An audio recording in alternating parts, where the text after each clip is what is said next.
এক পাশে বন্যপ্রাণী আরেক পাশে গবাদি সত্যকে সামনে আনার লড়াই, ক্ষমতার বিরুদ্ধে দাঁড়ানোর সাহস আর এক হারিয়ে যাওয়া প্রতিবেদনের রহস্য, এসব নিয়েই নির্মিত হয়েছে ওয়েব সিরিজ হেডলাইন। আমি সবসময় গল্পই লিখতে চাইছিলাম, বেস্ট সেলিং থ্রিলার রাইটার হইতে না পারি। ৮ পর্বের এই পলিটিক্যাল থ্রিলার ও ইনভেস্টিগেটিভ সিরিজের গল্পের কেন্দ্রে রয়েছে সামিউল, যেখানে অভিনয় করেছেন ইয়াশ রোহান।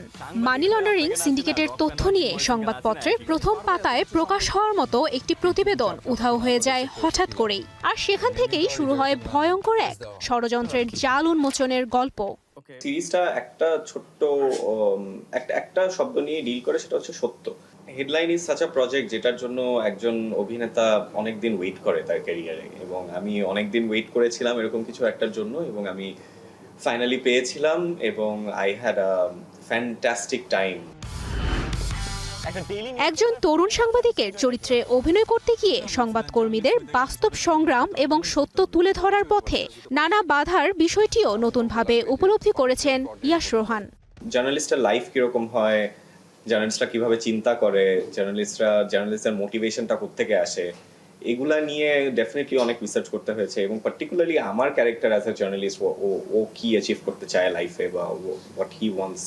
শুটিং করতে আই রিলি এনজয়েড, এবং আমি মনে করি যে অডিয়েন্স দেখেও দে উড এনজয় আ লট। এই ছবি আমার আগে সব এভিডেন্স আর তোর রিসার্চ। রহস্য, রাজনৈতিক টানাপোড়েন এবং অনুসন্ধানী সাংবাদিকতার সমন্বয়ে নির্মিত এই সিরিজটি নতুন ধরনের অভিজ্ঞতা দেবে বলে আশা করছেন নির্মাতা সালেহ সোবহান অনিম। আমরা এমন কিছু বানাইতে চাই যেটা আসলে দর্শককে এন্টারটেইন করবে। বিগত ২০-২৫ বছর ধরে ঘটে যাওয়া বিভিন্ন রকম পত্রিকাতে পাবলিশড হওয়া, পত্রিকাতে পাবলিশ না হওয়া ইনফরমেশন গুলোকে নিয়ে আমাদের মতো করে এটা রিয়েলিটি থেকে inspired but not based on reality. এক রহস্যময় প্রতিবেদনের অন্তর্ধান ঘিরে তৈরি এই গল্প দর্শকদের কতটা আলোড়িত করতে পারে তার উত্তর মিলবে আগামী ২৫ জুন। আর সেদিন থেকেই বিশ্বব্যাপী হইচই প্ল্যাটফর্মে স্ট্রিমিং শুরু হবে হেডলাইনের। এই গল্পগুলো খুব প্যাথেটিক ভাই, একবার মহিষ ছুটে ঝড়ের দিকে, পোকা ছুটে আলোর দিকে। তুবাইশি বুশরা, স্টার এন্টারটেইনমেন্ট।